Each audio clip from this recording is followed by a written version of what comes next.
এই রমজানও আমাদের কারো জীবনের শেষ রমজান হতে পারে, এটা একেবারে স্বাভাবিক বিষয়। গত রমজানে জীবিত ছিলেন, এই রমজানে আজকে নেই, এমন লোকের সংখ্যা কম নয়, হাজার হাজার।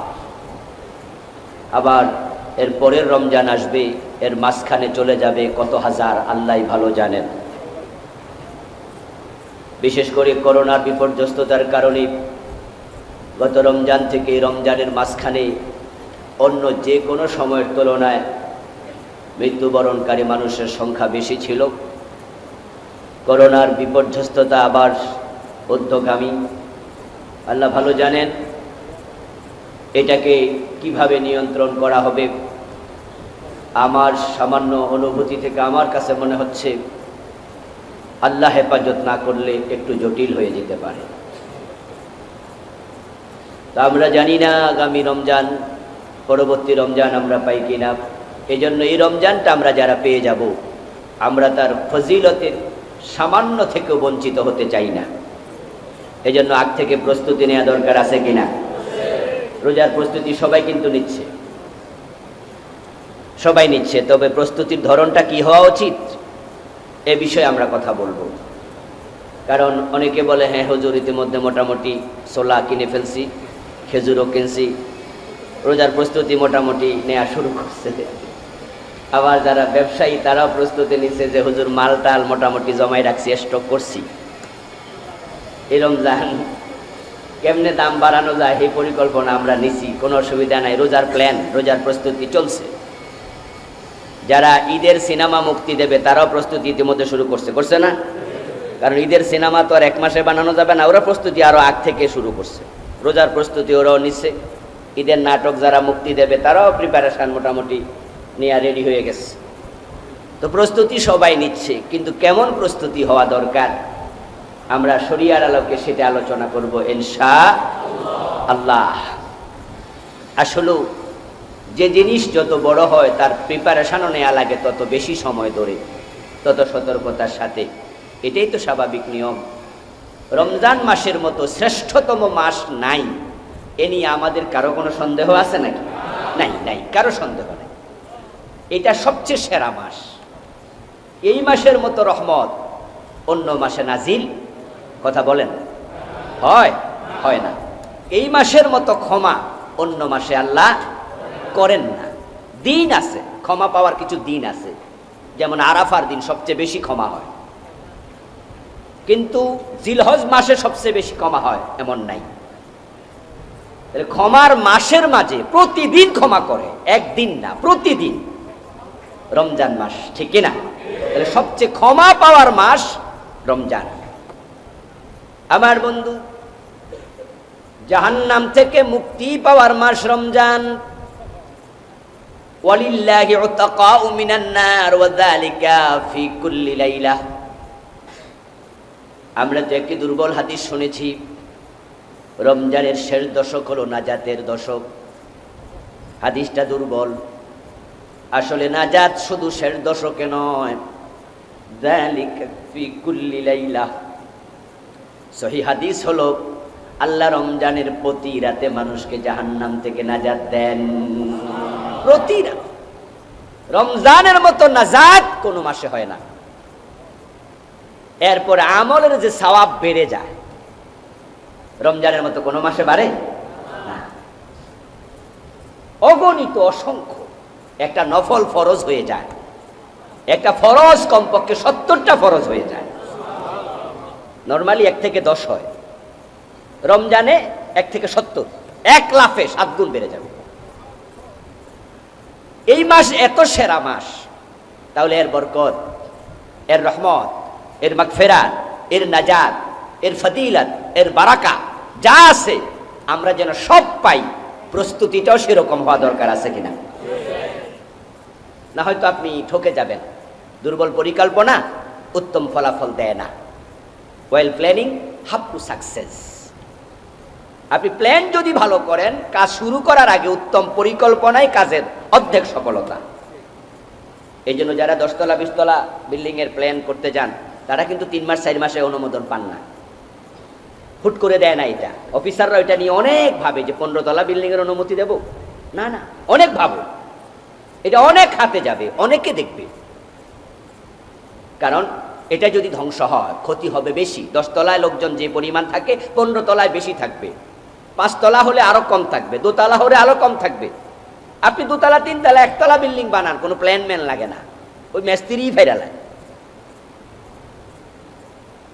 তার ক্ষতিও কম। কিন্তু বিল্ডিং বড়, পরিকল্পনা বড়, কারণ ক্ষতি হবে বেশি, টাকাও তো বেশি লাগবে। সব মিলে ওয়েল প্ল্যান খুবই জরুরি। তো আমরা যেহেতু একমত যে রমজানের মতো আর মাস হয় না, সুবহানাল্লাহ সুবহানাল্লাহ সুবহানাল্লাহ, আল্লাহ তাআলা আমাদের জন্য এটা দিয়েছেন, এটা আল্লাহর অনেক বড় করুণা। এর ফজিলত তাৎপর্য এগুলো নিয়ে আমরা পরে কথা বলবো, সময় আমাদের হাতে আছে। আগামী জুমায় হবে রমজানের পরিকল্পনা, পরের জুমা থেকে আমরা রমজান কেন্দ্রিক আলোচনা করব ইনশাআল্লাহ। তা আজকে বলবো প্রস্তুতি, প্রথম ধাপ। আমাদের প্রস্তুতির প্রথম ধাপ হবে রমজান মাস সেই মানুষকে মুত্তাকি বানাতে। একটাই মাত্র লক্ষ্য, মানুষ যেন মুত্তাকি হয় আর তাকওয়া থাকে অন্তরে। এখন অন্তরে যে তাকওয়া ঢুকবে, ঢুকার জায়গা আসেনি নাকি আমরা ময়লা দিয়ে ভর্তি করে রাখছি? যদি ময়লা ভর্তি অন্তর হয়, তাকওয়ার জন্য জায়গা করা দরকার আছে কিনা? ওই ময়লা খালি করতে হবে, সোজা কথা। ইযা আযনাবাল মুমিন কানাত নুকতাতুন সাউদাউ ফি কলবিহি, রাসূল সাল্লাল্লাহু আলাইহি ওয়াসাল্লাম বলেছেন, মুমিন ব্যক্তি যখন গুনাহ করে সাথে সাথে তার অন্তরে একটা কালো দাগ পড়ে যায়। 2টা গুনাহ করেছেন, 2টি কালো দাগ পড়েছে, 100 করেছেন 100টা, 1000 গুনাহ করেছেন 1000টা কালো দাগ পড়ে আছে। এরকম যদি এত গুনাহ দিয়ে অন্তর কালো করে রাখেন, ভর্তি করে রাখেন, তাহলে তাকওয়া ঢুকবে কোথায়? ঢোকার জায়গায় তো নাই। তাই তাকওয়াকে জায়গা দেওয়ার জন্য ইযা ইস্তাগফারা ওয়া ইযা তাবা ওয়াস্তাগফারা সুকিলা কলবুহু ওয়া ইন যাদা যাদাত হাত্তা তালু ওয়া কলবাহু। যখন মানুষ গুনাহ করার পরে ইস্তেগফার করে, তাওবা করে, তখন অন্তরটা পরিষ্কার হয়ে যায়। গুনাহ করছেন, কালো দাগ পড়ে গেছে, এখন এই কালো দাগ সরাইতে হবে। কালো চশমা চোখে দিয়া আপনি দুনিয়াকে সাদা দেখবেন, এটা তো হয় না। লাল চশমা চোখে দিলে দুনিয়াও লাল হইয়া যায়, কালো চশমা চোখে দিলে দুনিয়াও কালো কালো লাগে। তা আপনি দুনিয়াকে যদি অরিজিনাল তার নিজস্ব আকৃতিতে দেখতে চান, তাহলে চশমাটা খোলা দরকার আছে না নাই? না হয়তো আপনি আসল প্রকৃতি, আসল আকৃতি দেখবেন না। এখন আমাদের কলবে কম বেশি গুনাহ হয়ে গেছে। গত 11টি মাস আমরা অনেক গুনাহ করেছি। কেউ কেউ তো গুনাহ করতে করতে করতে করতে তার কাছে এখন গুনাহকে আর গুনাই মনে হয় না, গুনাহটা স্বাভাবিক হয়ে গেছে। এমন লোকের সংখ্যাও কি খুব কম? অনেক আছে। আমার বন্ধু, অন্তরে তাকওয়া থাকবে, এজন্য আপনি অন্তরকে পরিষ্কার করবেন তাওবার মাধ্যমে, ইস্তেগফারের মাধ্যমে। কিভাবে করবেন? তাওবা কাকে বলে, ইস্তেগফার কেন করবেন, তাওবার ফজিলত কি, সব বিষয় নিয়ে আজকে কথা হবে ইনশাআল্লাহ। আমরা জানি দুধ হলো পৃথিবীতে সবচেয়ে দামি খাবারের নাম। এর চেয়ে দামি কোনো খাবার পৃথিবীতে আর নাই। এই দামি খাবার দুধ রাখার জন্য যে পাত্র আমরা নেই, দুধ রাখার আগে প্রত্যেকটা মানুষ তাকায়া দেখে পাত্র পরিষ্কার আছে কিনা।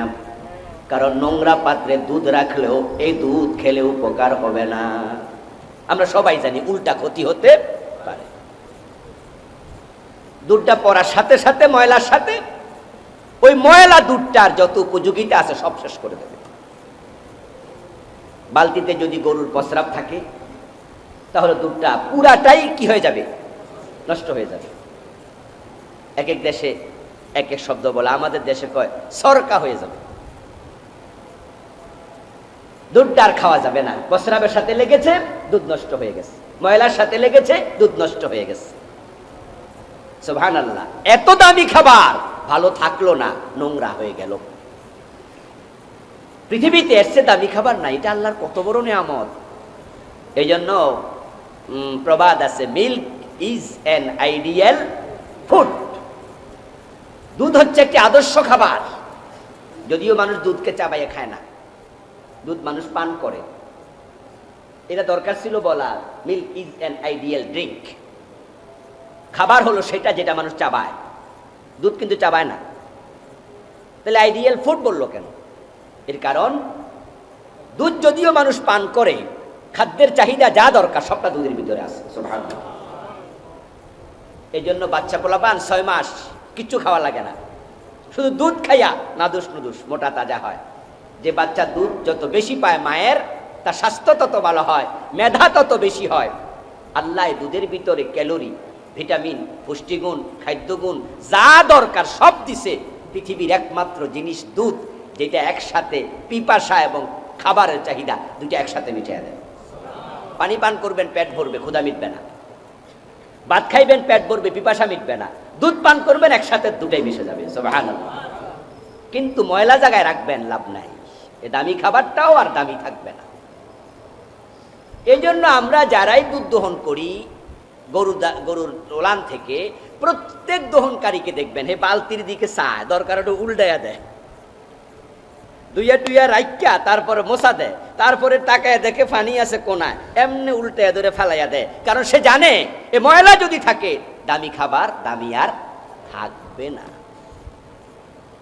আমার বন্ধু, দুধ রাখার জায়গা, বালতি, আপনার পেয়ালা, ওই পাত্র, ঘটি, বাটি, পেয়ালা, বালতি, জগ, মগে দুধ রাখার সময় আপনি আগে ভাবেন জগটা পরিষ্কার কিনা।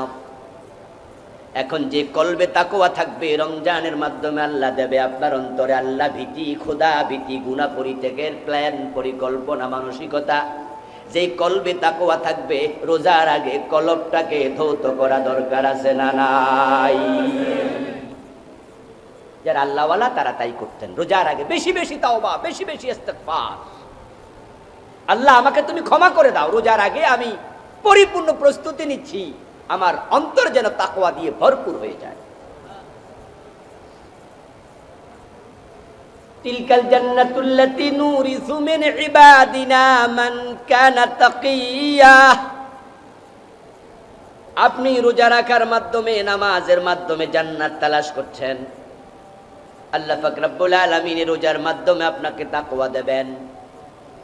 আর তিনি কোরআন মাজিদে ঘোষণা করছেন, আমার যে বান্দাগুলো তাকওয়া পেয়েছে তাদের জন্য জান্নাত বানায়া রাখছি। ইনশাআল্লাহ আমরা আজকে কিভাবে এই রমজান মাসকে উত্তমভাবে উদযাপন করা যায়, এই রমজানের যাবতীয় ফজিলত, বারাকাহ কিভাবে আমরা অর্জন করতে পারি, সে নিয়ে আমাদের কিছু পরিকল্পনা থাকা উচিত। সে প্রসঙ্গে আমরা বাকি আলোচনা করব। আল্লাহ তৌফিক কামনা করছি। আমরা জানি যে রমজান হচ্ছে কোরআনের মাস, এই জন্য আমাদের রমজানটা কোরআনময় হওয়া উচিত।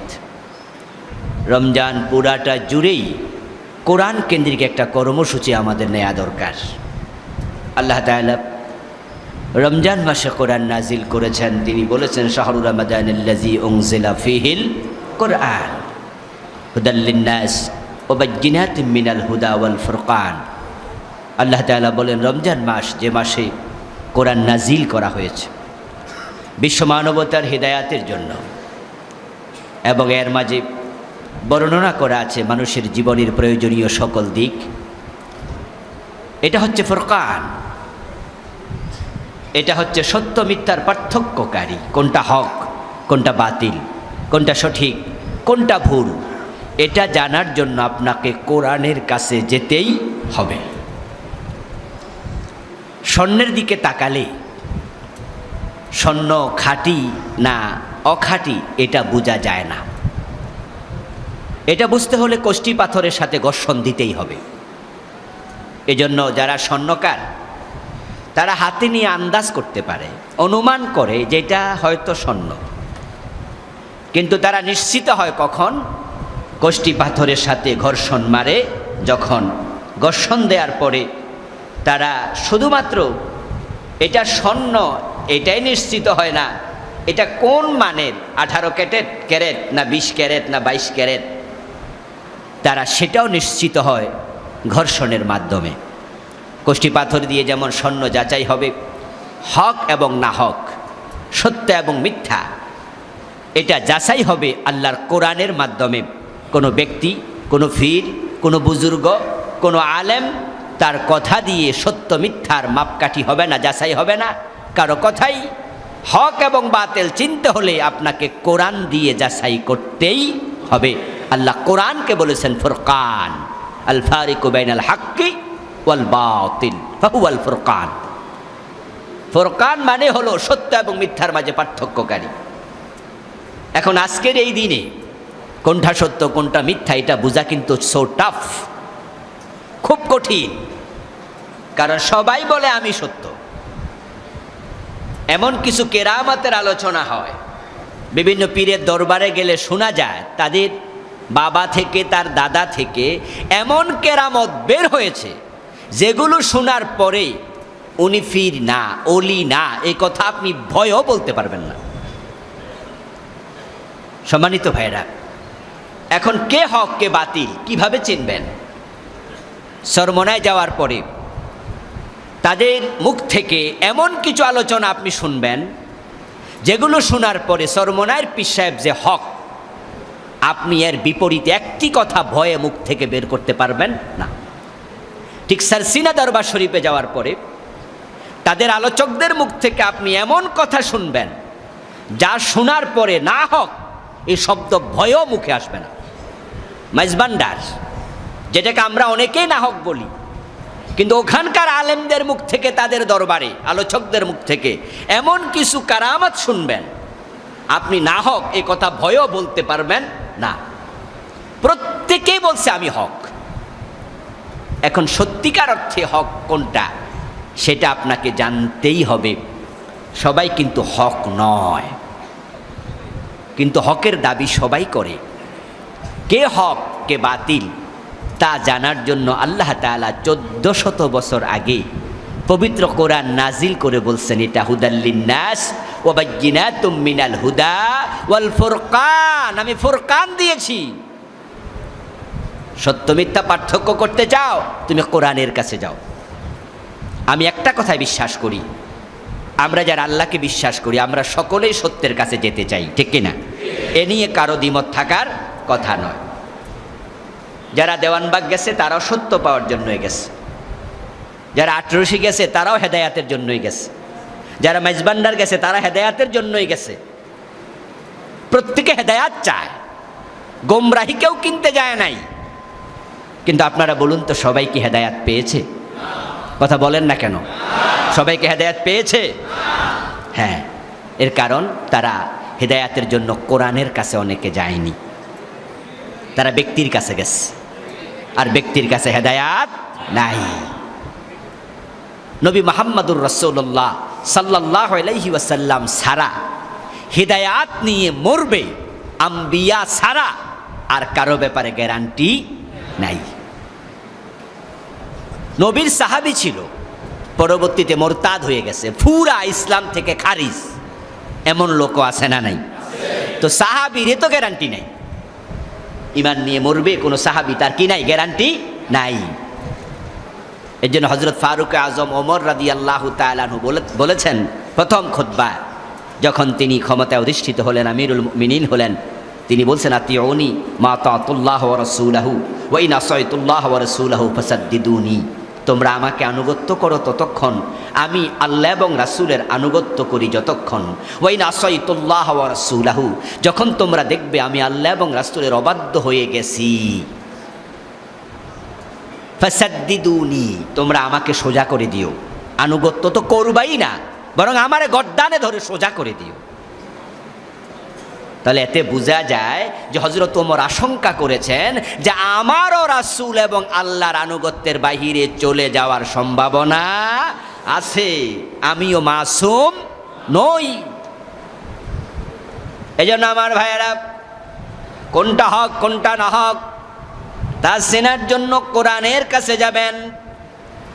আল্লাহ তাআলা রমজান মাসে কোরআন নাজিল করেছেন, এজন্য বাকি 11 মাসের তুলনায় রমজানে কোরআনের কাছে আরো বেশি যাওয়া দরকার আছে না নাই? পরিকল্পনা করবেন, আমার রমজান মাস কোরআনের সাথে আমি কিভাবে কাটাবো। অনেকেরই কিন্তু অফিস খোলা থাকবে, অনেকের ব্যবসা প্রতিষ্ঠানের আপনার ব্যস্ততা রমজানে কি কমে না বাড়ে? বাড়বে, এটা সত্য কথা। রমজানে বেচা কেনা, ব্যবসা বাণিজ্য, ব্যস্ততা বাড়বে। আমার ভাই রমজানে ব্যস্ততার কারণে কোরআনের কাছে যেতে পারেন নাই। রমজানে যে বারাকা আছে, ফজিলত আছে, রমজানের পরে আপনার ব্যবসার ব্যস্ততা কমবে, কিন্তু সে বারাকাত এবং ফজিলত কিন্তু শাওয়ালে পাওয়া যাবে না। আপনার ব্যস্ততার কারণে ওই বারাকাত কিন্তু আল্লাহ পরের মাসে নেবে না, এই মাসে নেবে। এই জন্য হাজারো ব্যস্ততা, হাজারো কর্মতৎপরতা, চাকরি বাকরি, দুনিয়াদারি সব কিছুর সাথে আপনাকে আলাদা সময় কোরআনের জন্য রমজানে বের করতেই হবে। কোরআন এমন এক কিতাব, এর সাথে যে ব্যক্তি লেগে যায় আল্লাহ তার দাম বাড়ায়া দেয়। এটা আপনাকে সম্মানিত করতে এসেছে। মান কালা বিহি সাদাকাহ, কোরআন দিয়ে বলবেন আপনি সত্যবাদী হবেন। মান হাকামা বিহি আদালা, কোরআন দিয়ে আপনি বিচার করবেন, আপনি ন্যায় বিচারক হতে পারবেন। ওমান আমেলা বিহি ওজেরা, কোরআন দিয়ে আমল করবেন, আপনি পুরস্কৃত হবেন। ওমান দা ইলাইহি হুদিয়া ইলা সিরাতিম মুস্তাকিম, আপনি মানুষকে কোরআনের দিকে ডাকবেন। মানুষ হেদায়াত পাক আর না পাক, আল্লাহ খুশি হইয়া আপনাকে হেদায়াত দিয়ে দেবেন। ইয়ারফাইল্লাহু আল্লাযীনা আমানু মিনকুম ওয়াল্লাযীনা উতুল ইলমা দারাজাত, ঈমান আনার পরে যারা কোরআনের ইলম পায়, যাদেরকে কোরআনের ইলম দেয়া হয়, আপনি কোরআন পাওয়ার জন্য, কোরআন জানার জন্য, কোরআন বুঝার জন্য আল্লাহর কাছে তৌফিক চাইবেন। আপনি বলবেন, আল্লাহ আমি নাখান্দা, আমি গোলাম, আমি একবারেই কোরআন নেয়ার মতো উপযুক্ততাহীন, কিন্তু তোমার কাছে তৌফিক চাই। তুমি আমাকে কোরআনের ইলম শিখার তৌফিক দাও, কোরআন বুঝার তৌফিক দাও। ওয়াল্লাযীনা উতুল ইলমা দারাজাত, ইলম দেয়া হয়। আল্লাহ যদি না দেয়, ইলম নিতে চাইলেও নেওয়া যায় না। এটা নূরুল্লাহ, এটা আল্লাহর নূর। আমিনু বিল্লাহি ওয়া রাসূলিহি ওয়ান নূরিল্লাযী আনজালনা, আল্লাহ কোরআনকে নূর বলেছেন। এখন এই নূর আপনার অন্তরে আল্লাহ যদি নিজে ঢেলে না দেন, তাহলে আপনি পারবেন না।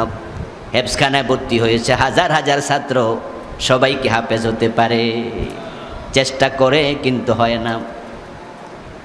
আবার মাত্র 49 দিনে হাফেজ হয়ে গেছে, 60 দিনে হাফেজ হয়ে গেছে, 2 মাসে হাফেজ হয়ে গেছে, 2.5 মাসে হাফেজ হয়ে গেছে, মাত্র 1-1.5 মাসে হাফেজ, এমন বাচ্চাও দুনিয়া আছে না নাই?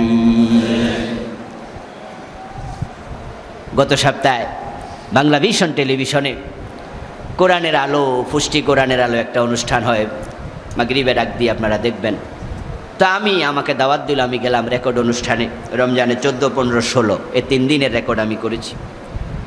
তো ওখানে ছোট ছোট বাচ্চা হাফেজরা প্রতিযোগিতায় আসলো। দেখলাম ঘোষক বলতেছে, এই ছেলেটা যে এখন পারফর্ম করেছে, সে 49 দিনে পুরা 30 পারা মুখস্থ করছে। আমি বিস্মিত হলাম, বলে কি, জড়াইয়া ধরলাম। তো স্বাভাবিকত আমার সেলফি তোলার অভ্যাস নাই, এটা আমি তুলি না। মানুষ বলে যার ছবি তোলার লোক নাই সে নিজেরটা নিজে তোলে। এটা পার্সোনালিটির সাথে আমার যায় না, আমি তুলি না। কিন্তু আমি ওই দিন বললাম যে তোর সাথে আমি তুলব। 49 দিনে কোরআনের হাফেজ, তুই বড় দামি লোক রে। আরেকটা বাচ্চা দেখলাম, নাম হোজাইফা, ছোট্ট, এত ছোট যে এটার মুছ উঠতে আরো 4-5 বছর লাগবে। আমার বন্ধু, এই যে মাত্র 49 দিন, 1 মাস 60 দিন, 65 দিন, 2 মাসে হাফেজ হয়ে গেল। বলুন তো তারে মেধা দিয়েছে কে? আর কত ছেলে ঝরে যায়। এই জন্য আপনি আমি আল্লাহর কাছে তৌফিক চাওয়া লাগবে। এই যে আমি ওয়াজ করতেছি, আপনি মনে মনে বলবেন, আল্লাহ আমি অনেক ব্যস্ত, আল্লাহ আমার অফিস খোলা, আমার ব্যবসার ব্যস্ততা, এই ব্যস্ততা, ওই ব্যস্ততা, এর মাঝেও তুমি আমাকে কোরআনের সাথে সম্পৃক্ত হওয়ার তৌফিক দাও। আর আল্লাহ যদি তৌফিক দিয়ে দেয় তাহলে দেখবে সময় বের হয়ে যাবে। আল্লাহ তাআলা বলছেন, ঈমান আনার পরে যারা কোরআনের ইলম প্রাপ্ত হয়, ইয়ারফাইল্লাহু দারাজাত, কোরআনের ইলম প্রাপ্ত হওয়ার কারণে আল্লাহ নিজে বলেন আমি তার সম্মান দুনিয়া আখিরাতে বাড়াইয়া দেব। এটা সম্মানের কিতাব। রমজান সম্মানের মাস, রহমতের মাস, বারকাতের মাস, মাগফিরাতের মাস, নাজাতের মাস। এই জন্য রমজান চলে যাবে আপনি কোরআন পড়েননি, পারেননি, শিখেননি, এমন যেন না হয়। সবাই শিখতে হবে, সবাই পড়তে হবে, একজনও বাদ যাবেন না। আমার ভাই, এখন যারা কোরআন পড়তে পারেন তাদের জন্য আমার পরামর্শ থাকবে, আপনি বিশুদ্ধ পড়ুন। কোরআন শিক্ষা করা যেমন ফরজ, বিশুদ্ধ তেলাওয়াত করাও ফরজ। ওয়ারাত্তিলিল কুরআনা তারতিলা, আল্লাহ তাআলা বলেছেন তারতিলের সাথে পড়ো। কোরআনের অক্ষরের কিছু সিফাত আছে। এই হরফের সিফাত, সোয়াদ, সিন, সা, তিনটার মাঝে পার্থক্য আছে না নাই? উচ্চারণের মাখরাজ আছে, কোনটা কোন জায়গা থেকে উচ্চারণ করতে হবে। সোয়াদকে সিন বানাইয়া ফেললে, সিনকে সা বানাইয়া ফেললে অর্থের মাঝে বিশাল পরিবর্তন হয়ে যাবে। বাংলাতে দুটি অক্ষর আছে, একটা চ আর একটা স, আছে না? এখন যদি কোনো বাচ্চাকে আপনি জিজ্ঞাসা করেন তোমার বাবা কই, বাচ্চা যদি বলে আব্বা চাঁদে গেছে, তাহলে আপনি আশ্চর্য হবেন, বলে কি? তোমার বাবা বিজ্ঞানী হইল কবে? রকেট পাইল কই? বলে না, চাঁদে যাইতে কি আবার রকেট লাগে? তো রকেট ছাড়া চাঁদে কেমনে যায়? কয় না না, ওই যে ঘরের উপরে। তাহলে এটা কি চাঁদ না সাদ? এই যে উচ্চারণে একটু প্যাঁচ লাগাইছে, আপনি বিশাল ব্যবধানে বুঝছেন, কি রে কয় এর বাপ চাঁদে গেল কবে? আসলে কি চাঁদে গেছে না সাদে গেছে? হ্যাঁ, একটা হরফের সিফাত পরিবর্তন হলে শব্দের মাঝে, অর্থের মাঝে আকাশ এবং পাতাল ব্যবধান তৈরি হয়ে যাবে। কোরআনের হরফ পরিবর্তন করবেন, অর্থের মাঝে ব্যবধান তৈরি হবে। এমন হরফও আছে একটু পরিবর্তনের কারণে কুফরি হয়ে যাবে। তাই তো আল্লাহর হাবিব বলেছেন, লুব্বাকারি ইনলিল কোরআন ওয়াল কোরআনু ইয়ালআনু। কোরআনের এমন অনেক পাঠক আছে যাদেরকে কোরআন পাঠের সাথে সাথে আল্লাহর কোরআন লানত করতে থাকে। আপনি কোরআন পড়ছেন, পাওয়ার কথা সওয়াব, প্রতিদান, উজরাত, উল্টা পাবেন লানত। কারণ আপনি ভুল পড়ছেন, কোরআন আপনাকে লানত করতে থাকবে। এজন্য আপনারা যারা কোরআন পড়তে পারেন, তিলাওয়াতটা বিশুদ্ধ হওয়া দরকার আছে কি না? হইতেই হবে। এখন আপনার কোরআন বিশুদ্ধ হয় কিনা আপনি কেমনে বুঝবেন? আপনি কিন্তু বুঝবেন না। আমার নাকের আগাতে ময়লা আছে কিনা, আমার দাঁত পরিষ্কার আছে কিনা, আমারে আপনি প্রশ্ন করলে আমি কেমনে বলবো? আমি তো নাক দেখি না, আমার দাঁত তো আমি দেখি না। এই জন্য আমার দাঁত পরিষ্কার আছে কিনা, নাকের আগার ময়লা আছে কিনা, চেহারায় কোনো জায়গায় কিছু লেগে আছে কিনা, আমি আয়নার সামনে দাঁড়াইয়া আমি নিজেকে যাচাই করে নেই। ঠিক আপনার তেলাওয়াতটা বিশুদ্ধ কিনা আপনি বুঝবেন না। যে বিশুদ্ধ জানে, একজন ভালো হাফেজ, ভালো কারি, ভালো আলেমকে আপনাকে 2-4 পৃষ্ঠা তেলাওয়াত করে শোনাতেই হবে, শোনাতেই হবে, কোনো কথা নাই। কারণ আপনারা যারা আমার চেয়ে বয়স্ক আছেন, আমার সমবয়সী যারা আছেন, 45-এর বেশি বয়স, আমরা কিন্তু মক্তবে ভালো হুজুর পাই নাই অনেকেই। আমরা পাইছি আনাকুম বানাকুম তানাকুম, এই জাতীয় কায়দার পড়া। এই জন্য আমাদের পড়ার মাঝে অনেক ঘাটতি থাকবে। এখন আপনারা ওই ঘাটতি নিয়ে মরবেন না, কারণ এখন ভালো কারি ভালো কেরাত জানে এমন হাজার হাজার আলেম আছে না নাই? নুরানি আবিষ্কার হয়েছে, আল্লাহর মেহরবানি, নুরানি সিস্টেম আবিষ্কার হওয়ার কারণে এখন আলহামদুলিল্লাহ তিলাওয়াত বিশুদ্ধ। বাংলাদেশের কেরাতের ক্ষেত্রে এমন বিপ্লব হয়েছে যেটা আপনারা কল্পনা অনেকে করতে পারবেন না, যে বাংলাদেশে একটা জায়গায় বিপ্লব হয়েছে, সেটা হচ্ছে কোরআন তেলাওয়াতে। আজকে বাংলাদেশের ছেলেরা তামাম পৃথিবীর প্রতিযোগিতা ফার্স্ট হচ্ছে, প্রায় প্রতি বছর ফার্স্ট হয়, সেকেন্ড হয়, থার্ড হয়।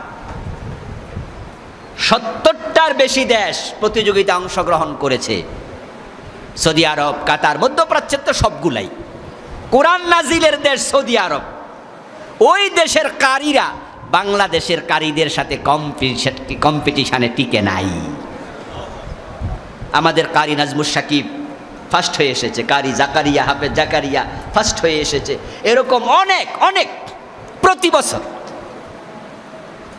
এবং রেডিওতে, আমাদের টেলিভিশন প্রতিযোগিতাগুলোতে বিদেশি কারীরা এখন এসে বিচারক হিসাবে আসে, বাংলাদেশের কারীরা বিদেশে যায়।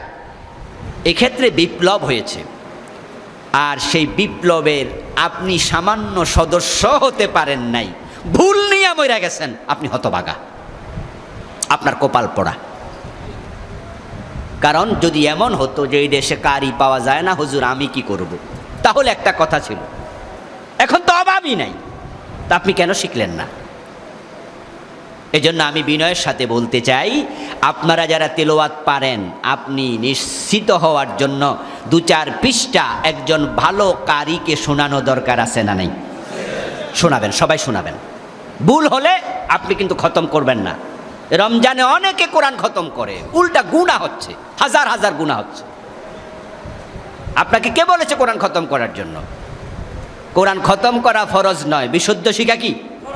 তারপরে কোনটা করা দরকার, ফরজ না নফল? কোরআন খতম করা নফল, বিশুদ্ধ পড়া ফরজ।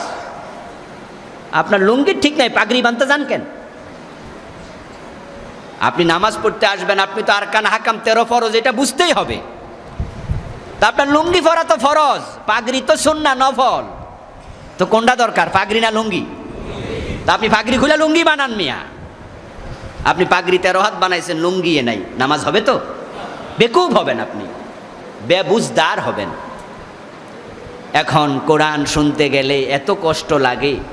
অনেক বুড়া মানুষ আছে, বয়স 80-70, সূরা ফাতিহাটাই বিশুদ্ধ পারে না। এই জন্য আপনার কাছে বিচার দিলাম, বলুন তো আপনার গাফলতি দায়ী আছে না নাই? হ্যাঁ, আপনার গাফলতি দায়ী, এইটাই দায়ী, আপনি আসলে উদ্যোগী হন নাই। এই জন্য আমার পরামর্শ থাকলো, এই রমজানে বিশুদ্ধ তেলাওয়াত হবে না, এই অবস্থায় রমজান অতিক্রম করা যাবে না, সোজা কথা। অনেকে আছে বিশুদ্ধ শিখার চেষ্টা করতে করতে মরে যাবেন, কারণ আপনার দাঁত নাই। দাঁতের সাথে সম্পৃক্ত কিছু অক্ষর আছে না নাই? কিছু অক্ষরের মাখরাজ আছে দাঁতের আগায়, আপনি এখন চাইলেও পারছেন না। অনেকে আছে কানেই কম শোনেন, তো হুজুর আপনারে কাফ বলে না কাপ বলে, হা বলে না হা বলে, সোয়াদ বলে না সিন বলে, আপনি শুনতে পাচ্ছেন না, তাই আপনি ঠিক করতে পাচ্ছেন না। এই অবস্থা আছে, চোখে দেখছেন না। আপনার জন্য করণীয় কি? আল্লাহ রাবী বলছে, মান করাল কোরআন আল মাহিরু বিল কোরআন মা সাফারাতিল কিরামিল বারারা ওয়াল্লাযী ইয়াকরাউল কোরআন ওয়া ইয়াতাতাআতাউ ফি ওয়া হুয়া আলাইহি শাক্কুন লাহু আজরান। আল্লাহ রাসূল সাল্লাল্লাহু আলাইহি ওয়াসাল্লাম বলেন, যারা কোরআনের পণ্ডিত হয়ে যাবে, কোরআনের মুফাসসির হয়ে যাবে, যে কোনো আয়াত জিজ্ঞাসা করলে বলতে পারে তার অর্থ কি, ব্যাখ্যা কি, কোরআনের ব্যাপারে গভীর জ্ঞান অর্জন করবে, মাস সাফারাতিল কিরামিল বারারা, ওই লোকগুলোর সম্মান আল্লাহর নৈকট্য প্রাপ্ত ফেরেশতাদের মতো হবে।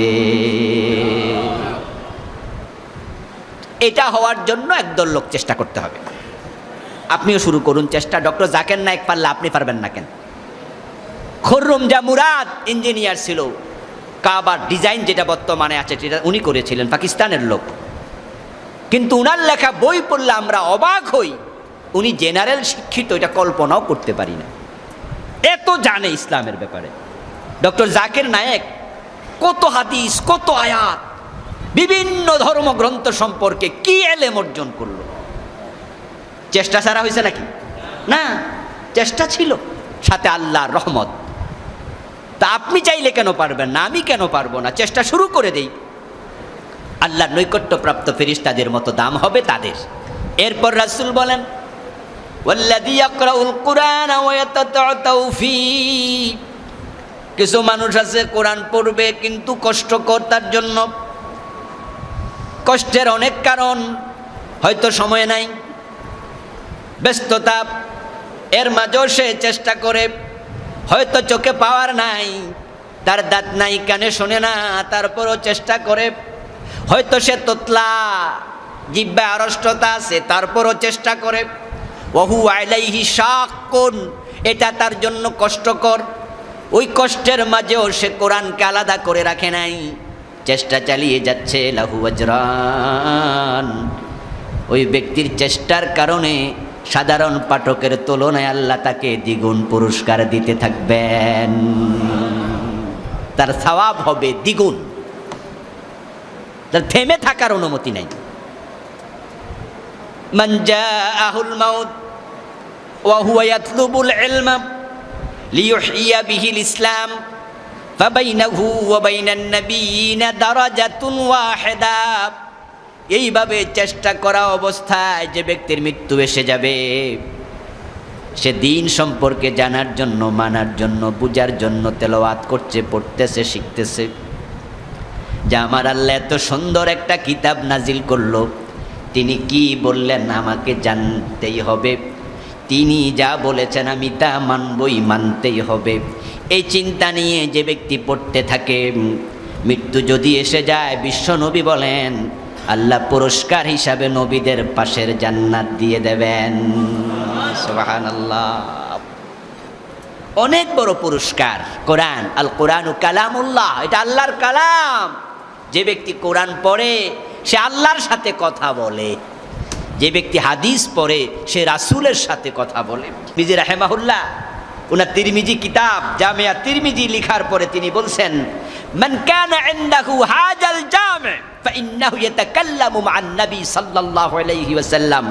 আমি যে তিরমিজি লিখেছি, আমার জামে কিতাবটা যার কাছে আসে, সে যখন পড়বে তার কাছে মনে হওয়া উচিত সে নবীর সাথে কথা বলছে। এই জন্য আপনারা যারা কোরআন পড়তে পারেন বিশুদ্ধ শিখবেন, কোনো এখানে ছাড় নাই, ডিসকাউন্ট নাই, বিশুদ্ধ পড়তেই হবে। এই হোক আপনার উদ্যোগ। এখন যারা বিশুদ্ধ পারেন তারা কি করবেন? তারা অর্থ পড়বেন। পরিকল্পনা করুন যে এই রমজানে আমি 5 পারার অর্থ পড়ব। অসম্ভব? অসম্ভব না।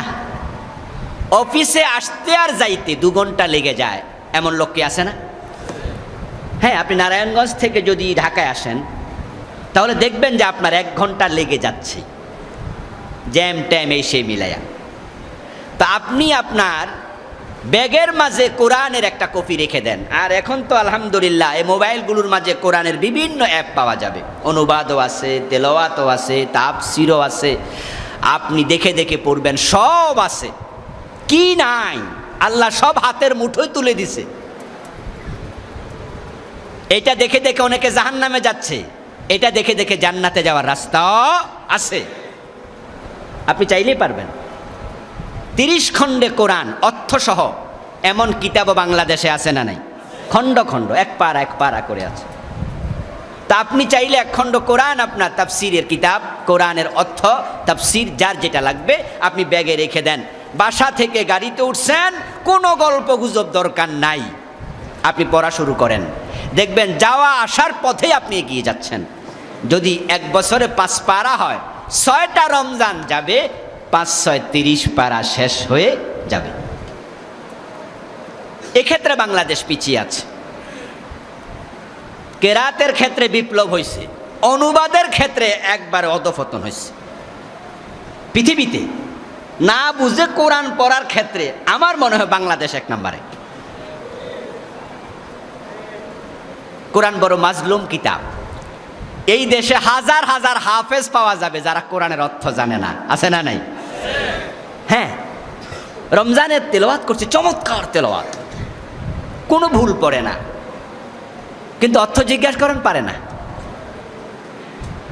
কোরআনের অর্থ পড়া যে উচিত এই অনুভূতিটাও অনেকের নাই।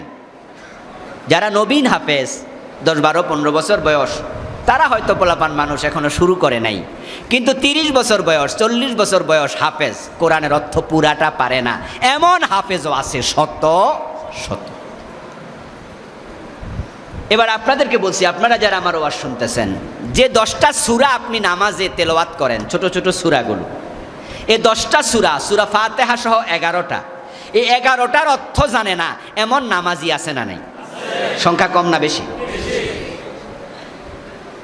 এর মানে হলো যে কোরআনের যে অর্থ জানা উচিত এই চিন্তাটাই দেশের লোকদের ঢোকেনি।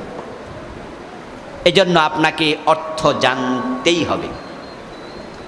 কোরআন ইসমুল লিল মা'না, ইসমুল লিন নাজমি ওয়াল মা'না জামিআ। কোরআন শুধুমাত্র হরফের নাম নয়, শব্দের নাম নয়, শব্দ এবং অর্থ দুটার সমন্বিত নাম কি? কোরআন। তাহলে যারা অর্থ জানে না, জানার চেষ্টাও করে না, তারা কোরআন পড়ছে এটা বলার সুযোগ নাই, কারণ শুধু শব্দের নাম কোরআন নয়। আপনারা যারা নুরুল আনোয়ার পড়ছেন, ছোট্ট কিতাব, আলেম ক্লাসে এটা পড়ায়, ফাজেল ক্লাসে, মিশকাত দাওরাতে যাওয়ার, আপনার জালালাইনে যাওয়ার আগে পড়া যায়। এই যে ছোট্ট একটা কিতাব, উসুলে শাসি যারা পড়ছে ক্লাস 9-এ পড়ানো হয়, আপনার ওই কিতাব, ছোট কিতাবগুলো পড়লে বুঝবেন এই কোরআনের সেখানে আলোচনায় আছে যে আল কোরআন ইসমুল লিন নাজমি ওয়াল মা'না জামিআ। শব্দ অর্থ দুটার একত্রিত নাম কি? কোরআন। শুধু অর্থের নামও কোরআন নয়, শুধু শব্দের নামও কোরআন নয়, দুইটার একসাথে নাম যদি কোরআন হয়, তা আপনারা যারা অর্থ শিখেননি, আপনি কোরআন শিখেছেন বলার সুযোগ কই? কোরআন আল্লাহ শুধু তেলাওয়াতের জন্য পাঠায় নাই, আমরা এটাকে তেলাওয়াতের কিতাব বানায় রাখছি। রমজান আসতেছে, হুজুর ছেলে 1 খতম, মেয়ে 1 খতম, বাবা 1 খতম, পুতে 1 খতম, পুতের বউ 1 খতম, আমাদের ঘরে 7 খতম, দোয়া কইরা দেন। কোরআনের খতম ভালো, পড়ুন, তেলাওয়াত করুন, সওয়াব হবে, আমরা আশাবাদী। কিন্তু 7 খতম হলো যাদের ঘরে 1 পারা অর্থ সহ পড়া হয় নাই, এটা কোরআনের হক আদায় হয় নাই। আল্লাযীনা আতাইনাহুমুল কিতাবা ইয়াতলুনাহু হাক্কা তিলাওয়াতিহি উলাইকা ইউমিনুনা বিহি। আল্লাহ তাআলা কোরআনে বলছেন, যাদেরকে আমি কিতাব দিয়েছি এবং তারা হক আদায় করে তেলাওয়াত করেছে, তারাই প্রকৃত অর্থে কোরআন বিশ্বাস করেছে।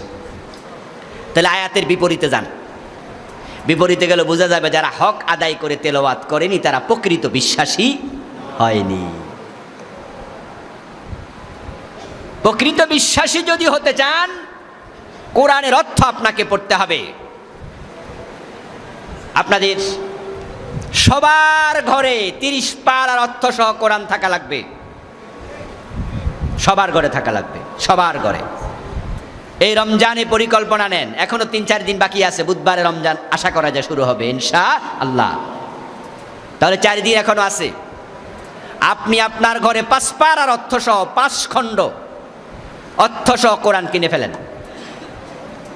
তাফসীরের কিতাব এখন আলাদা আলাদা আছে। তাফহিমুল কোরআন 19 খণ্ড, ফি জিলালিল কোরআন 26 খণ্ড, মারিফুল কোরআন ইসলামী ফাউন্ডেশন করেছে 8 খণ্ড। এভাবে খণ্ডে খণ্ডে তাফসীরের কিতাব আছে, 5 খণ্ড কিনে ফেলেন। যারা ঢাকায় যেতে পারবেন না, আমাদের ওই যে ভ্রাম্যমাণ লাইব্রেরিটা আছে, ওনাকে অর্ডার দিয়ে যান যে আগামী সপ্তাহে আমি শুক্রবারে নেব, আপনি আমার জন্য 5 খণ্ড কিনে নিয়ে আসেন, অগ্রিম কিছু টাকা দিয়ে যান। উনি এনে রাখবে, নিয়ে যাবেন, ঘরের টেবিলের মাঝে, ঘরের ভিতরে ঢুকে সবার চোখ পড়বে এমন জায়গায় রেখে দেবেন। রমজানে সাহারি খাওয়ার পরে তাহাজ্জুদ পড়ে সাহারি খাবেন, সাহারি খাওয়ার পরে ফজরের আগে 20 মিনিট, 10 মিনিট, 15 মিনিট তেলাওয়াত অর্থসহ, ফজরের নামাজ পড়ে আরো 10-20 মিনিট পড়বেন। কিছু কোরআন না পড়ে ঘুমাবেন না। 5 আয়াত 10 আয়াত করে অর্থ তাফসীর পড়া শুরু করেন, দেখবেন এই রমজানে 300 আয়াত হয়ে যাবে, 400 আয়াত হয়ে যাবে, 500 আয়াত হয়ে যাবে, 4-5 পারা হয়ে যেতে পারে। এইভাবে যদি 5-7টা রমজান কাজে লাগানো যায়, 5-7 রমজানের পরে পুরা কোরআনের তাফসীর পড়া হয়ে যাবে। কোরআন ফুরকান, আপনি সত্যের পথ নিজে খুঁজে পাবেন, কোনো হুজুরের কাছে যাওয়া প্রয়োজন হবে না। আর যদি কোনো হুজুরের কাছে যান, হুজুরের আলোচনা সঠিক না ব্যাঠিক ওটা বুঝার মতো মাদ্দা আল্লাহ আপনার ভিতরে তৈরি করে দেবেন। হুজুর সঠিক কথা বলেছে গ্রহণ করবেন, ব্যাঠিক বলেছে বর্জন করবেন। এই জন্য অনুবাদ পড়তেই হবে। নিজের মেয়েকে বলবেন, ছেলেকে বলবেন, বউকে বলবেন, রমজান হবে কোরআনময় রমজান। সোজা কথা। আল্লাহ তৌফিক দান করুক। যারা বিশুদ্ধ তেলাওয়াত পারেন প্রত্যেকেই 1 পারা করে প্রতিদিন পড়বেন, তাহলে 30 পারা হয়ে যাবে ইনশাআল্লাহ। এরপরে জামাতের সাথে নামাজ আদায়ের ব্যাপারে রমজানে যত্নবান হবেন। আমরা আগামী জুমাতে ঢোকার আগে রোজায় ঢুকে যাব ইনশাআল্লাহ। এমনিতেও জামাত মিস করা যাবে না, রমজানে কোনোভাবেই যেন মিস না হয়। স্পেশালি ফজরের নামাজ। সাহারি খেয়ে ঘুমাবেন না। সাহারি খেয়ে ঘুমালে ফজরের জামাত শুধু নয়, ফজরের নামাজও কাজা হওয়ার সম্ভাবনা আছে। এই জন্য আমাদের দেশে আলহামদুলিল্লাহ রমজান মাসে ফজরের নামাজ আউয়াল ওয়াক্তে হয়। এই কারণেই হয় যেন কারো ফজর ঝুঁকিতে না পড়ে যায়। যদিও আউয়াল ওয়াক্তে নামাজ পড়াই উত্তম, সকল নামাজই উত্তম, তো রমজানে আমরা পড়ি, তাই ফজরের নামাজ পড়ে ঘুমাবেন।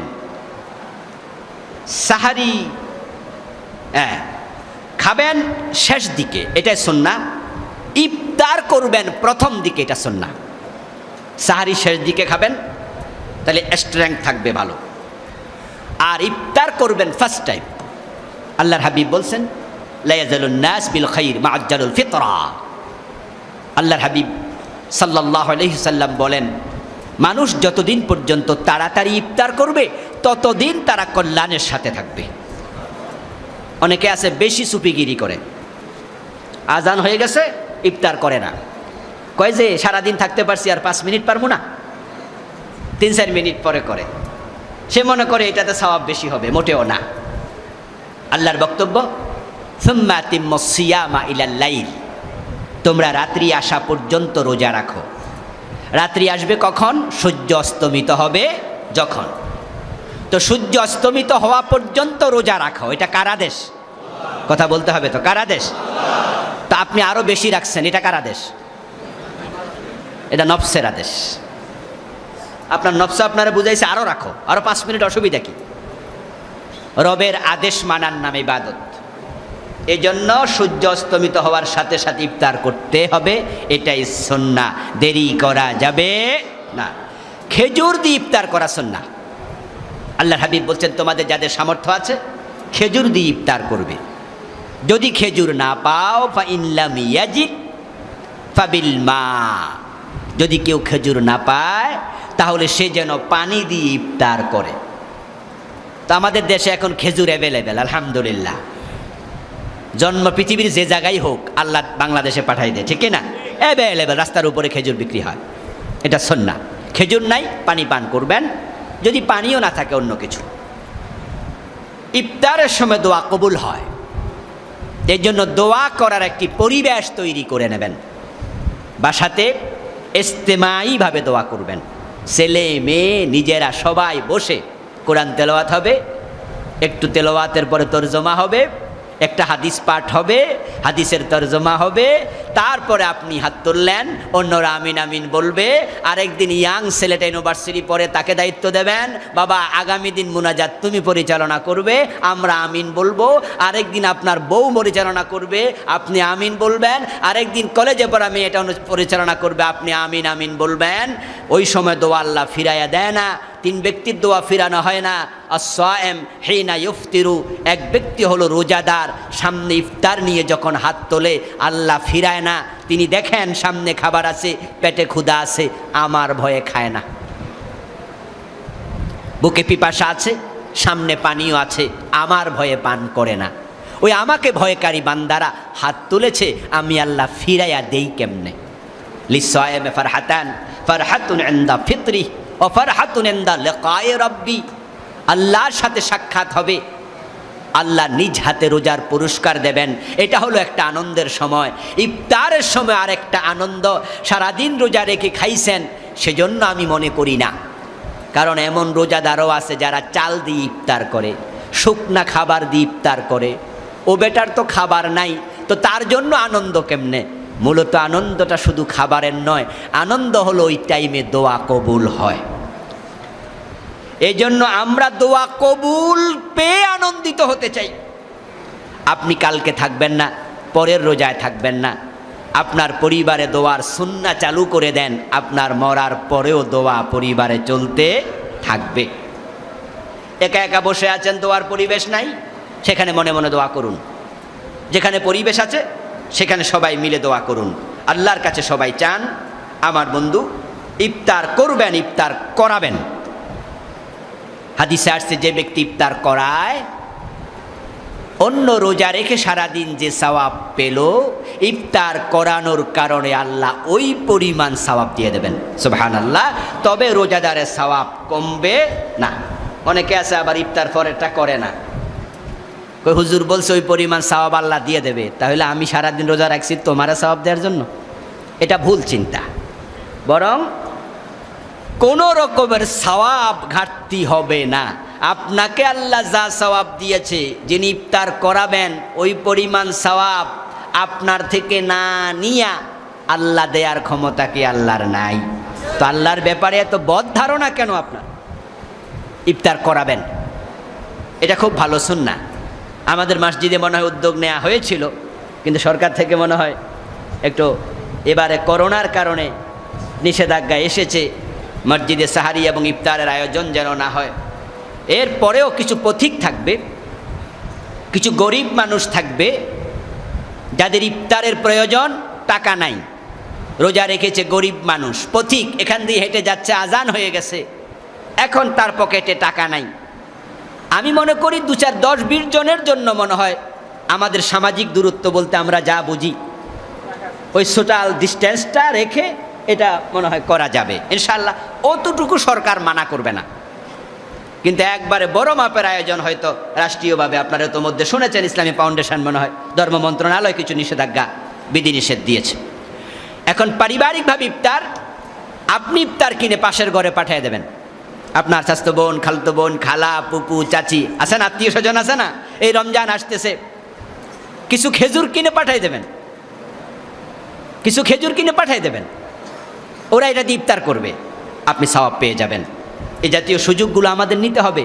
আল্লাহ বুদ্ধিমান মোমেনকে পছন্দ করে, বেকুবকে আল্লাহ পছন্দ করে না, কর্মঠকে আল্লাহ পছন্দ করে, অলসকে আল্লাহ পছন্দ করে না। রাসূলের হাদিস এগুলো।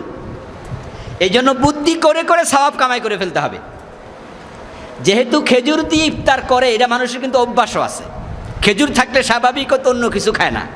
তা আপনি রোজা আসতেছে, এখনই আপনি 5 কেজি পাঠিয়ে দেন ভাগ করে করে ঘরে ঘরে, দেখবেন যে আপনার খেজুরটা দিয়ে ইফতার চলতে থাকবে।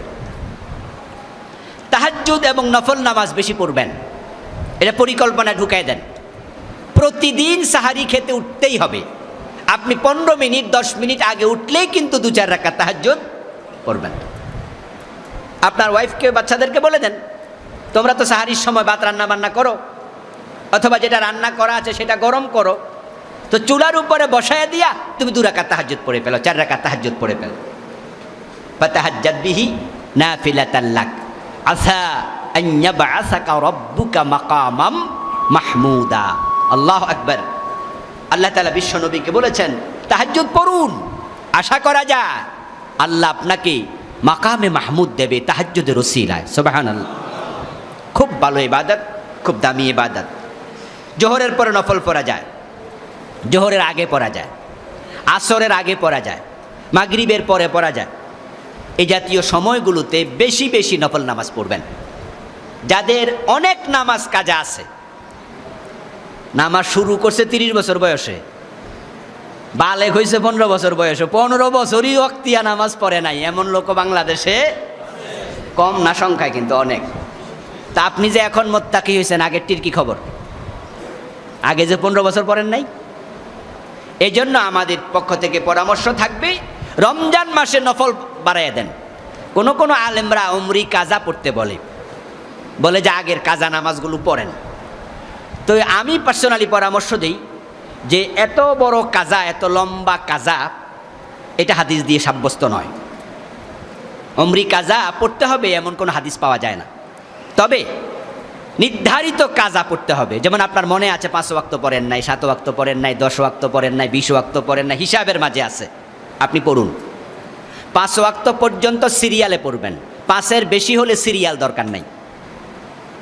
আর মনেই নাই কত ওয়াক্ত, তা আপনি এত লম্বা ফরজ কাজা পড়তে আপনি সামর্থ্যবান নন, আপনি জানেন না কত ওয়াক্ত। লা ইউকাল্লিফুল্লাহু নাফসান ইল্লা ওয়াসআহা, সামর্থ্যের বাইরে আল্লাহ চাপাইয়া দেয় না। তা আপনাকে সব কাজা পড়তে হবে এটা নয়, বরং আপনাকে আমি বলবো আপনি ইস্তিগফার করুন, বেশি বেশি ক্ষমা চান। আল্লাহ, আমি আগে 15 বছর পড়ি নাই, আমার তুমি মাফ করে দাও। আচ্ছা, 30 বছর 25 বছর বয়সে রোজা রাখা শুরু করে, এর আগে রাখে নাই, বছরের পর বছর, এমন কি আছে না? তা আমরা কি ওদেরকে বলি যে সব নফল ফরজ রোজা কাজা করেন? একটা বাংলে তো 2 মাস, আর ইচ্ছা করে রোজা একটা বাংলে কয় মাস লাগাতার। আবার তাইলে বেড়ারা আপনি কতদিন রোজা রাখতে করবেন? তো নামাজ যেমন ফরজ, এটাও তো ফরজ, তো ওটা তো আপনি কাজা করতে বলছেন না, আপনি বলছেন ক্ষমা চান। তো নামাজের ব্যাপারে একই মাসালা। উমরি কাজা বলতে কোনো শব্দ ইসলামে নেই, এটা আমাদের দেশীয় শব্দ, যদিও আরবিতে বানানো হয়েছে। নাওয়াইতু আনুসাল্লি আলিল্লাহি তাআলা, এগুলো আরবি শব্দ না, এগুলো সৌদি আরবে নাই, এগুলো বাংলাদেশে বানাইছে। তো কিছু আরবিও আমরা বানাইছি, আমরা এক্সপার্ট আছি, বাংলাও বানাই, আরবিও বানাই। তো উমরি কাজা এই জাতীয় শব্দে কোরআন হাদিসে নাই, এটা এই দেশে বানিয়েছে বা কেউ বলেছে, এখন এটা খুব মানসুর। তো আমরা আপনাদের পরামর্শ দিতে চাই যে রমজানে আপনি নফল বেশি বেশি পড়বেন, বেশি বেশি নফল, ইস্তেগফার, আল্লাহ আমারে মাফ করো, আর নফল বাড়াইয়া দেন। কারণ কি, একটি হাদিসে পাওয়া যায় হাসরের ময়দানে আল্লাহ যখন কারো ফরজে ঘাটতি দেখবেন, তখন তিনি ফেরেশতাদেরকে বলবেন তার আমল নামায় নফল আছে কি, নফল থাকলে নফলটাকে ফরজের জায়গায় বসায়া দাও। হ্যাঁ, হাদিসুন সহিহ। তাহলে আপনি নফল পড়লে, নফল থাকলে নফলটা ফরজের জায়গায় যাবে, এমন সহিহ হাদিস আছে। এরপরও উমরি কাজা পড়তে কোনো কোনো আলেমরা যেহেতু বলেছেন, আমরা একবারে ফেলে দিলাম না। যদি কেউ চান যে আপনি উমরি কাজাও বলবেন যে আল্লাহ, আমি 2 রাকাত ফজরের নামাজ পড়তেছি যেটা আগে পড়ি নাই, 4 রাকাত জোহরের নামাজ পড়তেছি যেটা আগে পড়ি নাই, এমনও যদি করতে চান করার সুযোগ আছে, তবে সুন্নাহ নয়, যেহেতু হাদিস নাই। দান সাদাকা বেশি বেশি করবেন। রাসূল সাল্লাল্লাহু আলাইহি ওয়াসাল্লাম রমজান আসলে তিনি হাত এইভাবে খুলে দিতেন। এমনিতে হাদিস হলো কানা আজওয়াদান নাস, সহিহ মুসলিমের হাদিস। যত দানশীল পৃথিবীতে আছে তালিকা করলে নবী মুহাম্মদের নাম 1 নম্বরে যাবে। সুবহানাল্লাহ। আজওয়াদান নাস, আজওয়াদ ইসমে তাফজিল, সুপারলেটিভ ডিগ্রি সিগা। রাসূল সাল্লাল্লাহু আলাইহি ওয়াসাল্লাম এমন এক ব্যক্তি ছিলেন যিনি কখনো না বলতে জানতেন না। সুবহানাল্লাহ। এমনও ঘটনা ঘটেছে নিজের পকেটে নাই, হাওলাত কইরা দান করছে। আর যখন থাকতো না তিনি না বলতেন না, চুপ করে থাকতেন। এতে করে সায়েল বুঝে নিত ওনার কাছে মনে হয় নাই, না শব্দটাই তিনি পছন্দ করতেন না। আর রমজান যখন আসতো তার দান ছিল সহিহ মুসলিমের রওয়ায়াত, কাররিহিল মুরসালা, প্রবাহিত বাতাস যেমন সব মানুষের গায়ে লাগে, গরিব গোরাবা মিসকিন যা ছিল রাসূলের রমজানের দান সবার ঘরে পৌঁছতো। সুবহানাল্লাহ। একটা নফল একটা ফরজের মতো হয়, একটা ফরজ 70টা ফরজের মতো হয় এই রমজানের কারণে। এই জন্য দান করবেন বেশি বেশি, সবাই সবাই সবাই রমজানে দান করার জন্য আলাদা আলাদা টাকা রাখবেন, যে এটা রমজানে দেব। যত বেশি পারেন, যত বেশি যত বেশি, কারণ আগামী রমজানে নাও থাকতে পারেন। এই জন্য সুযোগ হাতছাড়া করা যাবে না, সবাই বেশি বেশি দান করবেন। এরপরে জাকাতের হিসাব করে ফেলবেন রমজানে, যারা জাকাত দেন সওয়াব যেহেতু বেশি হয় রমজানে, জাকাতের হিসাব করে ফেলবেন। তবে জাকাত এ নিয়ে আমরা স্পেশাল আলোচনা করবো ইনশাআল্লাহ, তখন বিস্তারিত বলবো। সারা বছর ব্যাপী দিতে পারবেন, হিসাবটা রমজানে করে টাকাটা আলাদা করে ফেলবেন। ধূমপান পরিত্যাগ করবেন রমজানে, এটা সহজ। 15 ঘন্টা রোজা, 5 ঘন্টা ঘুম, কত গেল? কথা বলেন না কেন ভাইরা, কত গেল? তো 20 ঘন্টা তো আপনি বিড়ি খাইতে পারেন নাই, থাকলো আর কয় ঘন্টা? 4 ঘন্টা। তার মাঝে তারাবির নামাজ আছে না, তাহাজ্জুদের নামাজ, এশারের নামাজ, তো চলে যাবে আরো 1-2 ঘন্টা। তো বিড়ি খাওয়ার টাইম কই? তাহলে রমজানে আপনি চেষ্টা করলেও 2-3টার বেশি খাইতে পারবেন না। তো যদি আপনি একটু প্ল্যান করেন, যেহেতু আমি 2-3 ঘন্টা 2-3টার বেশি পারতেছি না, তাহলে খাইলে আমি না, যা 1টা মাস আপনি সিগারেট থেকে দূরে থাকুন। 1 মাস পরে দেখবেন সিগারেটের নেশাটাই আর থাকবে না। ধূমপান বিষপান, অতএব সাবধান। ধূমপানের মতো নিকৃষ্ট জিনিস পৃথিবীতে মনে হয় আর নাই, কারণ সে নিজের বদনাম নিজে করে। গায়ের মাঝে লেখা থাকে, প্যাকেটে লেখা থাকে আমারে খাইয়েন না। এমন বদনাম দুনিয়াতে কোনো খাবার করে না। চিনি দিয়া মধু বানায়, তাও কয় খাঁটি মধু। পানির মাঝে দুধ মিশায়, তাও কয় খাঁটি দুধ। কিন্তু বিড়ি নিজের বদনাম নিজে করে। এবং এমন খাবার আমি দেখেছি, এটা অর্ধেক খাইয়া ফালাই দিবেন, দুনিয়ার কোনো মাখলুক খাবে না। রুটি খাইয়া ফালাই দেন, পিঁপড়া খাবে। বিস্কিট খাইয়া ফালাইয়া দেন, কুত্তা খাবে। সামান্য কিছু খাইছেন, এক টুকরা ফালাইয়া দেন, পিঁপড়া খাবে। বিড়ি অর্ধেকটা ফালাই রাখেন, ইঁদুরও খাবে না, বিড়ালও খাবে না, পিঁপড়াও খাবে না, তেলাপোকাও খাবে না। মেসেজ মানে ওরার কাছেও আছে, খাইস না ক্যান্সার হইব। অত সেই মানুষগুলো এই সিগারেট টয়লেটে বইয়া টানে। রুচি কোথায় নামছে? এই নিকৃষ্ট কাজটা পরিত্যাগের সুযোগ রমজান করে দেয়, বিশাল একটা সময় আপনাকে দূরে রাখে। আপনি চাইলে ধূমপান মুক্ত হওয়ার সুযোগ আছে না নাই?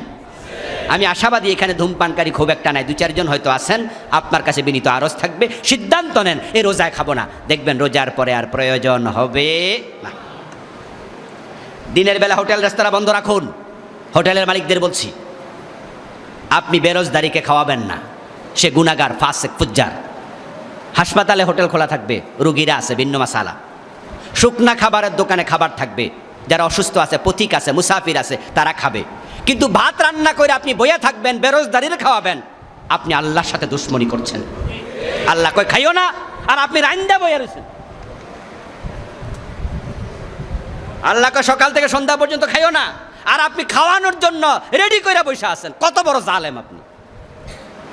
প্লিজ, রিজিকের মালিক কে? আল্লাহ কি বরকত দিতে পারে না? সাহার আপনি ইফতারের জন্য প্রস্তুতি নেন, দেখবেন যে আল্লাহ সারাদিন যা বিক্রি করছেন ওইটা ওখানে দিয়ে দেবে, বারাকা বাড়াই দেবে, রোগ কমাই দেবে। আয় বাড়ায় মানে কিন্তু আপনার ইনকাম বাড়া না। মাসে 2 লাখ টাকা ইনকাম, আর 1 টাকা ওষুধ লাগে, তাহলে লাভটা হইল কি? এই জন্য আপনার 5,000 টাকা ইনকাম আছে, এর মাঝে আল্লাহ শান্তি দিয়ে দিছে, ওষুধে 30 টাকাও লাগে না, এতে বরকত হয়ে যাবে, ঠিক কিনা? এই জন্য প্লিজ দিনের বেলা হোটেল রেস্তোরাঁ বন্ধ রাখুন। তারাবির নামাজ ধীরে সুস্থে পড়বেন। আমাদের এখানে ইনশাআল্লাহ সুন্দর তারাবি হয়, ধীরে সুস্থে হয়। সব মসজিদের চালু করতে হবে। অনেক মসজিদ আছে রুকু থেকে সোজা হয়ে খাড়ায় না, সেজদা দিয়ে 2 সেজদার মাঝখানে বসে না। ইমাম সাহেবের তেলাওয়াতের গতি বিমান পর্যন্ত ফেল। আস্তাগফিরুল্লাহ আল আযীম, এই জাতীয় তেলাওয়াত তারাবি পড়া যাবে না। খুব সাবধান। ইতিকাফ করার পরিকল্পনা করুন।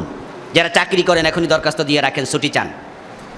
রাসূল সাল্লাল্লাহু আলাইহি সাল্লাম কখনো ইতিকাফ ছাড়ে নাই, আর আপনি জীবনও করেন নাই। রাসূলের সাথে মিল না বেমিল? হ্যাঁ, এই জন্য ইতিকাফ করে ফেলুন। ইয়াংম্যান, যুবকেরা, আপনাদেরকে বলছি ইতিকাফ এবার করেন, সিদ্ধান্ত নেন, কারণ পরবর্তীতে ব্যস্ততা বেড়ে যাবে। বুড়া মুরব্বীদেরকে বলছি আপনি ইতিকাফ এবারই করুন, আগামী বছর নাও বাঁচতে পারেন। এই জন্য ইতিকাফের সিদ্ধান্ত এবারই নেন, এবারই নেন। ব্যবসায়ীরা ইতিকাফ কম করে, খুব কম করে, এরা বেশি ব্যস্ত। আগামী রোজায় যদি মরে যান, সাথে কি বউ পোলাপান যাইব? টাকা পয়সা যাবে? একা চলে যাবেন। তারা আপনাকে মনে রাখবে 10 দিন, 20 দিন, 1 মাস, 2 মাস, 3 মাস, 6 মাস, সবাই ভুলে যাবে, সবাই দিন দিন ভুলে যাবে। এই দুনিয়া তার গতিতে চলবে, কিন্তু আপনি এত বড় সওয়াব থেকে বঞ্চিত হয়ে চলে গেলেন। এই জন্য একবার হলো জীবনে ইতিকাফ করবেন, সিদ্ধান্ত এবারই নেওয়ার চেষ্টা করুন। যথাযথ নিয়মে কদর তালাশ করতে হবে, দ্রব্যমূল্য নিয়ন্ত্রণে রাখতে হবে, রমজানে দৃষ্টির হেফাজত। এখন থেকে রিমোট কন্ট্রোল করুন। রিমোটকে কন্ট্রোল করুন। জি বাংলা, স্টার জলসা, সিনেমা, নাটক আমার ঘরে চলবে না, অর্ডার আজকে যাই দিয়ে দেবেন, এইসব আমার ঘরে চলবে না। অনেক পুরুষ আছে মেরুদণ্ডের হাড্ডি নাই, শক্ত কথা বলতে পারে না। শক্ত কথা না বললে তুমি পুরুষ হয়েছো কেন মিয়া? এই জন্য কিছু কিছু সময় শক্ত হয়ে যেতে হবে। আপনি দেখবেন বিড়াল নিরীহ প্রাণী, কিন্তু হাতে লাঠি লইবেন, লাঠি লইয়ে বিড়ালটা দৌড়ানি মারবেন, সে যদি দৌড়ানোর জায়গা না পায় দেখবেন যে সে বাঘ হয়ে আপনার তেড়ে আসবে। মাঝে মাঝে বিড়ালও বাঘ হয়ে যায়, তা আপনি হবেন না কেন? আজকের ওয়াজ থেকে শুনে বাড়ি যাবেন, গিয়ে 144 দ্বারা 144 টেলিভিশনের উপর জারি করে দেবেন। রোজাও চলবে, নাটকও চলবে, রোজাও চলবে, সিনেমাও চলবে, এটা রোজা হতে পারে না। রিমোট কন্ট্রোল করুন, দৃষ্টির হেফাজত করুন, জবানের হেফাজত করুন, কম খাবারে অভ্যস্ত হন। ইফতার সামনে পাইয়া এমন খাওয়া খায় তো রোজার যে অনুভূতি সেটা আর থাকেই না। এজন্য খাবার কন্ট্রোল করুন, সীমিত পরিমাণে খান। মানুষ না খাইয়া মরে না, খেয়ে মানুষ মরছে এখন বেশি। যত রোগ হয় অধিকাংশ খাবারের কারণে হয়। আল্লাহ তাআলা আমাদের সকলকে বিষয়গুলো মাথায় রেখে জীবনকে কোরআন হাদিসের আলোকে সাজানোর তৌফিক দিন বলি আমিন। ওয়াসসালামু আলাইকুম ওয়া রাহমাতুল্লাহি ওয়া বারাকাতুহু।